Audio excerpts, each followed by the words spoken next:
Xo'p, kelaveramiz hojam. Mana shunaqangi chiroyli joy, yaqin orada chiqaruvdik bitta kvartiramizni. Mana shu ikkinchi qavatdan chiroyli xonadon edi. Xudo xolasa barakasi bo'ladi yaqin atrofda.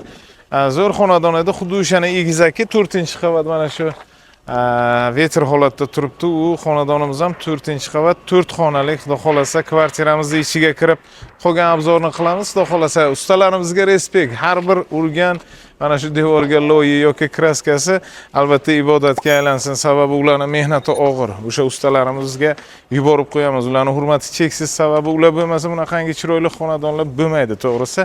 Respekt demoqchiman. Ozginagina vaqt ajratdik ustalarimizga. Nimaki ular bundan ziyodsiga arziydi.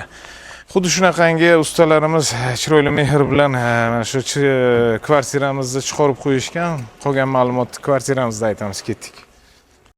Hozirjon mana shunaqangi kvartiramiz yaqinda chiqdi. U 2-etaj, bu 4-etaj. Lift ishlab turibdi. Xuddi shunaqangi dizayn asosida remont qilishgan. Buni ham bitta ko'rsatamiz. Uni savdosi xudo xolasa pishib keldi. Uni yashirish hojati yo'q.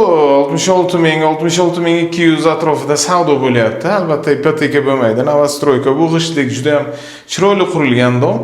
Xuddi o'shandan o'shani egizaki desak ham bo'laveradi. Sababi endi remont qilib bo'lishgan, uborka paytiga kirib keldik, to'g'risi chaqiraverishdi. Mana bu vaqtdan foydalanib syomka qilib olamiz. Endi zritellarimizdan mana shu muxlislarimizdan uzr so'rab qo'yaman.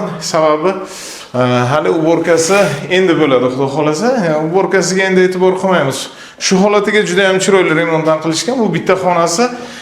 Istasangiz mana shu katta farzandingiz uchun chiroyli bir xona qilsangiz bo'ladi. Bu yo'q esa, xudo xolasa katta mehmonxonamiz. Mehmonxonamiz ham juda ham chiroyli. Chiroyli remont qilishgan, atachento mana shu uyg'unlashtirib. Gap yo'q, lekin menga yoqadi bunaqangi kvartiralar, to'g'risi.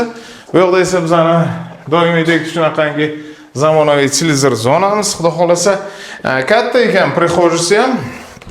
Adashmasam bu yoqda bizani kokoliti ko'ringandek mana shu sanzol qismlari alohida bu yoqda ham sensor oynalarigacha vanna hamda rakvina, bu yoqda esa bizani Ozodjon kelib.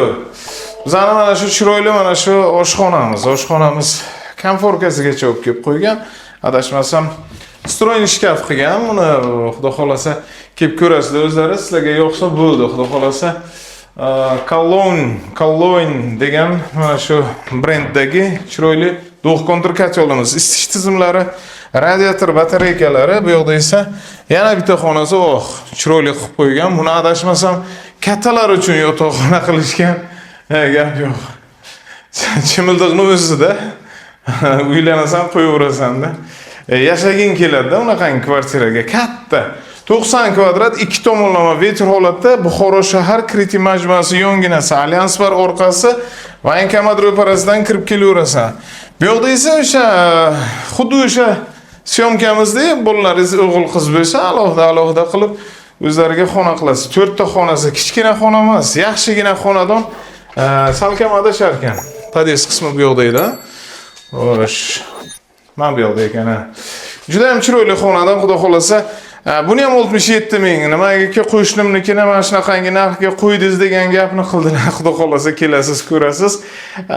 Eshiklar lekin haqiqatan bu qimmat eshiklar. Buni aytib o'tishimiz kerak.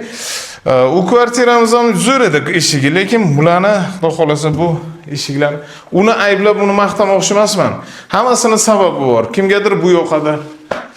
Kimgadir unisi, kimgadir yoqarli oladi deydi, kim atirgul shaydosi. Mana sizga atirgul. Shunaqada Ozodjon efir o'rtidagi mana shu muxlislarimizni zerikmasligi uchun ora-orada mana shunaqangi hazillarni qilib turamiz. Xudo xolasa mana shunaqangi kvartirani niyat qilinglar. Yaxshi niyat. Hali aytishadi-ku, qayerdan bir $1000 yig'ish o'zi bo'lmayapti. Siz niyat qilavering, xudo xolasa yetkaradi. O'g'lingiz bor, qizingiz bor, o'g'il bolaga 3 marta imkon berar ekan-ku, o'sha imkonlarni birini ushlasa ham xudo xolasa niyatiga yetadi. Yaxshi yo'lda yuribmiz, xudo xolasa niyat qilib, yaxshi niyatda. Yaqinlarimizga hech bo'lmasa tarqatsak ham mana shu ham katta savob. Menga reaksiya bildiring. Sababi siz uchun xudo xolasa yaxshigina mehnat yo'lidaman. To'g'risini aytsam, mana shu xonadon sohib bo'lsangizda men juda ham xursandman. Xudo xolasa yaqinlarimizga tarqating, like bosing, salomat bo'ling.